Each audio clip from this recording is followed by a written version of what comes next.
नमस्कार। एसी गुरु के YouTube channel में आज एक बार फिर एक बहुत ही बेहतरीन ब्लॉकबस्टर वीडियो लेकर आया हूं। आज की वीडियो में हम फ्रिज की वायरिंग लेकर आया हूं, क्योंकि फ्रिज की वायरिंग तो 4-5 वायरिंग है जो चारों पांचों बेहतरीन और लेटेस्ट वायरिंग है, लेकिन उसी पांचों में से आज एक वायरिंग आपको लेकर आया हूं। ये 4-5 वायरिंग क्यों है?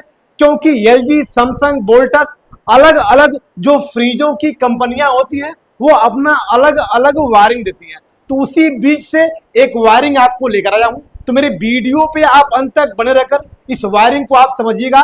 मेरा दावा है कि 100% मेरी वायरिंग आपको समझ में आएगी, और मेरे चैनल पे ऐसे ही आप लगातार बने रहेगा, ताकि दुनिया की कोई ऐसी फ्रिज नहीं होगी जिसकी वायरिंग इस वीडियो के माध्यम से या इस चैनल के माध्यम से आप तक नहीं जाएगी। तो आशा करता हूं कि मेरे वीडियो पे आप अंत तक बने रहेंगे। तो आइए फ्रिज की वायरिंग नंबर 1 को स्टार्ट कर रहे हैं। एक एक पार्टों से आपको परिचय कराते हुए वो पार्ट क्या कार्य करते हैं, उसके तार कैसे जोड़े जाएंगे, कहां जोड़े जाएंगे, क्यों जोड़े जाएंगे, इसकी पूरी जानकारी इस वीडियो के माध्यम से आपको हम बताएंगे। तो जैसा कि दोस्तों हमारी आज की टॉपिक क्या है, फ्रिज की वायरिंग नंबर 1 हमारी आज की टॉपिक है। दोस्तों फ्रिज में वायरिंग करते समय सबसे पहले किन किन पार्ट हमारे पास मौजूद होने चाहिए या फ्रिज में रहते हैं? सबसे पहला पार्ट हमारा ये थर्मोस्टेट है। दोस्तों फ्रिज में लगने वाले थर्मोस्टेट का नाम थर्मल बल्ब थर्मोस्टेट होता है, जो कूलिंग को कंट्रोल करने का कार्य करता है। थर्मोस्टेट के अंदर बेलोज व डायफ्राम पत्तियां लगी होती हैं, जो कूलिंग को कट कराने में भूमिका निभाती हैं। प्लस इस थर्मोस्टेट की पूंछ में SO2 गैस होती है। कौन सी? SO2 मतलब सल्फर डाइऑक्साइड। थर्मोस्टेट के साथ कूलिंग को कट करने में अहम भूमिका निभाती है। नाम क्या है? थर्मोस्टेट। काम क्या होता है? कूलिंग को कंट्रोल करता है। कूलिंग को कंट्रोल करने का मतलब, जब हमारी फ्रिज ठंडा करते करते आवश्यकता से ज्यादा ठंडा करती है तो ये हमारी पूरी फ्रिज को बंद कर देता है, और जैसे ही कूलिंग टेम्परेचर नॉर्मल होता है तो फिर उसको ऑटोमेटिक चालू कर देता है। इसका नाम क्या है दोस्तों? थर्मोस्टेट।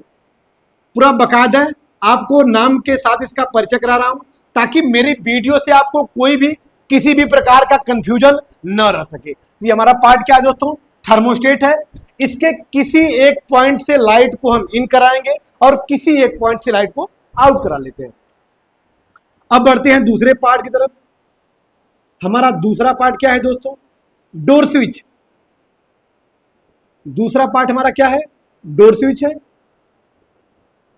यह फ्रिज में लगे बल्ब को जलाने और बुझाने का कार्य करता है। यह एक ऑटोमेटिक तरीके से कार्य करता है, क्योंकि जैसे ही हम अपने फ्रिज का दरवाजा खोलते हैं तो ऑटोमेटिक हमारे फ्रिज के बल्ब को जलाने का कार्य करता है, और जैसे ही दरवाजे को बंद करते हैं तो ये बल्ब को बुझाने का कार्य करता है। क्योंकि दुनिया की कोई ऐसी फ्रिज है ही नहीं कि दरवाजा खोलेंगे, बटन दबाएंगे तब जाके बल्ब जलेगा। ऐसा फ्रिज में कोई सिस्टम ही नहीं होता है। ऑटोमेटिक उसका बल्ब जलता है। जैसे ही दरवाजा खोलते हैं ऑटोमेटिक उसका बल्ब जल जाता है, और दरवाजे को जैसे ही बंद करते हैं उसका बल्ब ऑटोमेटिक बुझ जाता है। तो इसमें मेन रोल कौन निभाता है? डोर स्विच निभाता है, जो दरवाजे के पास लगा होता है। जैसे दरवाजा बंद करेंगे बल्ब बुझ जाएगा, दरवाजा खोलेंगे बल्ब जल जाएगा। इसका नाम क्या है दोस्तों? Door switch. ये डोर स्विच है।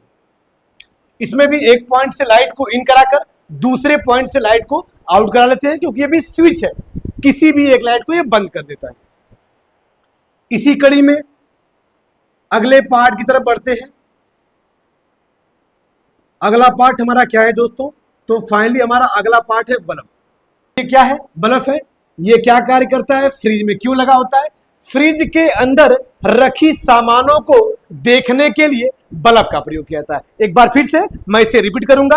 फ्रिज के अंदर रखी सामानों को देखने के लिए बल्ब का प्रयोग किया जाता है। मान लीजिए यदि फ्रिजों में बल्ब का प्रयोग हम नहीं करते तो आपको दिन में ही किसी सामान को अगर निकालना पड़ेगा तो आपको दिन में मोबाइल या फ्लैश या टॉर्च का इस्तेमाल करना पड़ेगा। जब जब सामान निकालेंगे तब तब आपको किसी उजाले का सहायता लेना होता है। लेकिन अगर उसमें बल्ब लगा रहेगा तो जैसे ही दरवाजा खोलेंगे ऑटोमेटिक हमारा बल्ब जल जाता है। जिससे फ्रिज के अंदर रखी सामानें आसानी से हमको दिख जाती हैं। मतलब शॉर्टकट में इसकी परिभाषा यह होगी कि फ्रिज के अंदर रखे सामानों को देखने के लिए बल्ब का प्रयोग किया जाता है। तो हमारा ये बल्ब है जो कितने वाट का होता है, 8 से 12 वाट का होता है, क्योंकि अधिक वाट का बल्ब लगा देंगे तो वो गर्मी छोड़ेगा, और जब बल्ब गर्मी छोड़ेगा तो हमारे इवापोरेटर को कार्य करने में कठिनाई होगी। इसलिए उतना ही बड़ा बल्ब लगाते हैं ताकि अपने पार्टों को हम पहचान सके कि हमारी सब्जी यहाँ रखी हुई है, हमारा फल यहाँ रखा हुआ है। इसलिए 8 से 12 वाट तक का ही हम इसमें बल्ब लगाते हैं। तो ये हमारा बल्ब है दोस्तों। इसी कड़ी में अगले पार्ट की तरफ बढ़ते हैं। अगला पार्ट हमारा कंप्रेसर है। चूंकि फ्रिज में लगने वाले कंप्रेसर का नाम रेसिप्रोकेटिंग कंप्रेसर होता है दोस्तों, जिसमें ऊपर क्या लग जाएगी, ओएलपी लग जाएगी, जिसके कॉमन वाले पॉइंट में हम क्या लगाते हैं, ओएलपी। ओएलपी जिसका फुल फॉर्म हमने बताया था, लेकिन एक बार फिर यहां समझा दे रहा हूं कि ओएलपी का फुल फॉर्म होता है ओवर लोड प्रोटेक्टर, जो आवश्यकता से अधिक लाइट होने पर या आवश्यकता से अधिक लोड होने पर सुरक्षा करता है। मतलब जैसे हमारा मोटर कार्य करते करते आवश्यकता से ज्यादा गर्म होता है तो ये ओएलपी हमारे मोटर को बंद करती है, और जैसे मोटर ठंडा होता है ऑटोमेटिक चालू कर देती है। मतलब हमारे कंप्रेसर मोटर को जलने से बचाता है। कभी कभी क्या होता है कि लाइट अगर आवश्यकता से अधिक हो गई तो भी हमारी लाइट को ये कट ऑफ कर देगा, जिससे हमारा कंप्रेसर मोटर जलने से सुरक्षित बच जाता है। इसमें एक पॉइंट से लाइट को इन कराते हैं और दूसरे वाले पॉइंट से लाइट को आउट कराते हैं। अब इसी कड़ी में एक पार्ट और हमारा है दोस्तों, क्या है, ये हमारा ओपन टाइप रिले है। ये ओपन टाइप रिले क्या करता है, हमारे कंप्रेसर को शॉर्ट मार के स्टार्ट करता है। क्योंकि जब यहां पे आप लाइट देंगे, इसके पोल पॉइंट पे, सप्लाई वाले पॉइंट पे जब आप लाइट देते हैं तो ये लाइट को कहां देगा, रनिंग वाले को। कहां देगा, रनिंग वाले को। स्टार्टिंग में लाइट नहीं जाती है। स्टार्टिंग में लाइट कैसे मिलती है, इस रिले के अंदर एक प्लंजर पत्ती होती है, और जैसे ही हमारा कंप्रेसर स्टार्टिंग की अवस्था में जाता है तो हमारी जो पत्ती होती है ये क्या होती है, स्टार्टिंग वाले पॉइंट पे क्या होती है, टच हो जाती है। और जैसे टच होती है, जैसे स्टार्टिंग को लाइट मिलती है, तुरंत हमारा कंप्रेसर क्या हो जाता है, ऑन हो जाता है, और कंप्रेसर हमारा कार्य करना शुरू करता है। और जैसे ही हमारा कंप्रेसर ऑन होता है तो ये पत्ती वहां से क्या होती है, हट जाती है। मतलब प्लंजर पत्ती जो होती है हमारे कंप्रेसर मोटर को स्टार्ट करती है, जैसे मोटर स्टार्ट होता है वो पत्ती वहां से हट जाती है। इस पत्ती का नाम भी यहाँ नामांकन कर दे रहे हैं ताकि आपको किसी भी प्रकार के पार्टों से आपको प्रॉब्लम ना हो सके। आप हमारी सारे पत्ते पत्ते को आप विस्तृत रूप से जान सके, इसलिए आपको सारी जानकारी हम इस वीडियो के माध्यम से देना चाहते हैं। इस पत्ती का नाम क्या है दोस्तों, प्लंजर। ये पत्ती कहां सटेगी, ऊपर। कब सटेगी, जब आपका कंप्रेसर स्टार्टिंग की अवस्था में जाएगा, मतलब स्टार्टिंग पोजीशन पे जाएगा, तो ये पत्ती हमारी क्या होती है, स्टार्टिंग पे टच होगी। जैसे हमारा कंप्रेसर स्टार्ट होगा वो पत्ती वहां से क्या हो जाती है, हट जाती है। मतलब साफ साफ कहा जाए कि हमारा ओपन टाइप जो रिले होता है दोस्तों, ये हमारे कंप्रेसर को शॉर्ट मार के स्टार्ट करता है। ओपन टाइप रिले,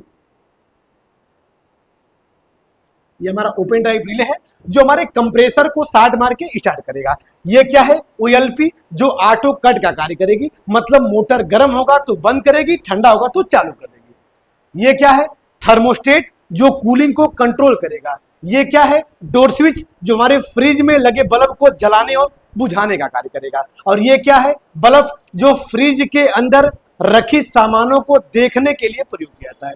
तो ये हमारे सारे पार्ट हैं और ये पार्टों का कार्य था। अब आइए इसकी वायरिंग करके आपको दिखाते हैं कि इसकी वायरिंग कैसे करेंगे। मेरे वीडियो पे आप अंत तक बने रहिएगा, पूरे पत्ते पत्ते की वायरिंग आपको विस्तृत रूप से समझाओगे। वादा करता हूं कि ऐसी जानकारी पूरे यूट्यूब पे आपको नहीं मिलेगी। आशा करता हूं बस मेरी वीडियो पे आप अंत तक बने रहेंगे। आइए वायरिंग को स्टार्ट करें दोस्तों। ये हमारा बोर्ड है, यह 5 पिन सॉकेट है, जहां से हम न्यूट्रल और फेज की लाइट लेकर आएंगे और अपने फ्रिज को चलाएंगे। अब यहां से हमने 2 तार ले लिया, एक न्यूट्रल का और एक फेज का ले लिया।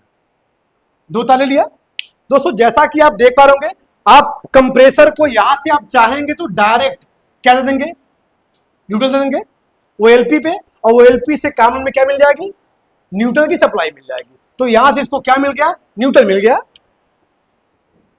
और यहां से क्या मिल जाएगा, इसको फेस मिल जाएगा। ये हमारा कंप्रेसर कार्य करेगा, मतलब कंप्रेसर कार्य करेगा, कूलिंग भी होगी, लेकिन क्या कूलिंग कंट्रोल होगी? नहीं होगी, क्योंकि थर्मोस्टेट में सप्लाई ही नहीं दी जा रही है। इसलिए इस अवस्था में हमारा थर्मोस्टेट काम नहीं करेगा, मतलब कूलिंग कंट्रोल नहीं होगी। जो भी आप कंप्रेसर से कार्य कराएंगे या अपने फ्रिज से कार्य कराएंगे वो कूलिंग आवश्यकता से अधिक हो जाएगी, क्योंकि इस वायरिंग में हमारे थर्मोस्टेट का कोई रोल नहीं है। इसलिए अब आपको थर्मोस्टेट को रोल देना होगा, क्योंकि अगर पीने का पानी आप रखेंगे, पानी का बाटल आप रखेंगे, तो पूरे पानी का बाटल क्या हो जाएगा? बर्फ बन जाएगा। क्योंकि थर्मोस्टेट क्या करता है कि पीने के पानी को बर्फ बनने से रोकने के लिए थर्मोस्टेट का प्रयोग किया जाता है। तब उसमें वायरिंग देकर आउट एक पॉइंट से लाइट को इन कराएंगे, दूसरे पॉइंट से लाइट को आउट कराएंगे, जिसमें थर्मोस्टेट अपना अच्छी प्रकार से रोल को निभा पाएगा। रोल को निभा पाने का मतलब कूलिंग अधिक होने पे कट कर पाएगा। तो इसकी वायरिंग कैसे करेंगे कि हमारा थर्मोस्टेट अधिक कूलिंग होने पर कट कर सके? आइए उसके बारे में आपको बताते हैं। तब ये जो सप्लाई हम ओएलपी में दे रहे थे, ये सप्लाई हम डायरेक्ट ओएलपी में नहीं देंगे।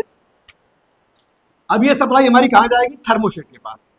मतलब थर्मोस्टेट चाहेगा तो लाइट आउट करेगा, नहीं चाहेगा लाइट आउट नहीं करेगा। मतलब जैसे ही अधिक कूलिंग होगी ये पत्ती क्या होती है? सिकुड़ जाती है। और जब पत्ती सिकुड़ जाती है तो यहां से लाइट थर्मोस्टेट तक जाती है, लेकिन इसके आगे लाइट नहीं जाती है, क्योंकि अधिक कूलिंग होने पे हमारी जो पत्तियां होती क्या होती है? सिकुड़ जाती हैं। और जब पत्ती सिकुड़ जाएगी तो यहां तक लाइट जाएगी, इसके आगे लाइट नहीं जाएगी। और जब इसके आगे लाइट नहीं जाएगी तो हमारे ओएलपी पे लाइट नहीं जाएगी, और जब ओएलपी पे लाइट नहीं जाएगी तो हमारा कंप्रेसर कार्य नहीं करेगा। और जैसे कूलिंग नॉर्मल होती है, ये पत्तियां क्या होती हैं कि पुनः यहाँ पे सट जाती हैं, और ये थर्मोस्टेट पुनः सप्लाई को आउट कर लेता है और हमारा कंप्रेसर पुनः कार्य करना शुरू करता है। तो इस प्रकार से हमारा थर्मोस्टेट कार्य करता है।